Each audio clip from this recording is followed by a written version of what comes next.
Kozhikode medical കോളേജിലെ മരുന്ന് വിതരണം വീണ്ടും പ്രതിസന്ധിയിലേക്ക്. നീതി മെഡിക്കൽ സ്റ്റോർ വഴിയുള്ള മരുന്ന് വിതരണം നിർത്താനാണ് സിറ്റി സർവീസ് സഹകരണ ബാങ്കിന്റെ തീരുമാനം. മരുന്ന് നൽകിയ വകയിൽ കോടികളാണ് ബാങ്കിന് ലഭിക്കാനുള്ളത്. കോഴിക്കോട് മെഡിക്കൽ കോളേജിലെ മരുന്ന് വിതരണം വിതരണക്കാർ അവസാനിപ്പിച്ചത് വലിയ പ്രതിസന്ധിക്കിടയാക്കിയിരുന്നു. മാസങ്ങൾക്കൊടുവിൽ കഴിഞ്ഞ ദിവസമാണ് പ്രശ്നത്തിന് പരിഹാരം കണ്ടത്.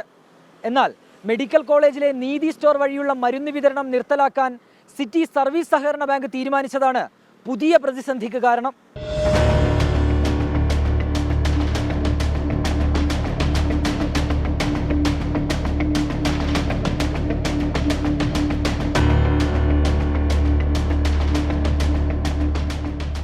Kozhikode medical college hospital development സൊസൈറ്റിയുമായുള്ള കരാറിന്റെ അടിസ്ഥാനത്തിലാണ് സിറ്റി സർവീസ് സഹകരണ ബാങ്ക് നീതി സ്റ്റോർ വഴി മരുന്ന് വിതരണം ചെയ്യുന്നത്.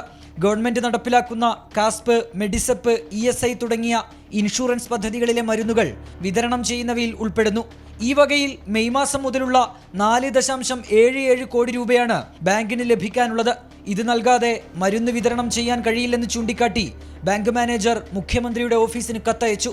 3 മാസത്തിനുള്ളിൽ കുടിശ്ശിക തീർക്കണമെന്നാണ് കരാർ.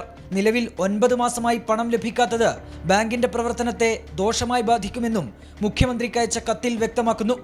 നീതി മെഡിക്കൽ സ്റ്റോർ വഴിയുള്ള മരുന്ന് വിതരണം നിലച്ചാൽ അത് പാവപ്പെട്ട രോഗികളെ ദുരിതത്തിലാക്കുമെന്നുറപ്പ്.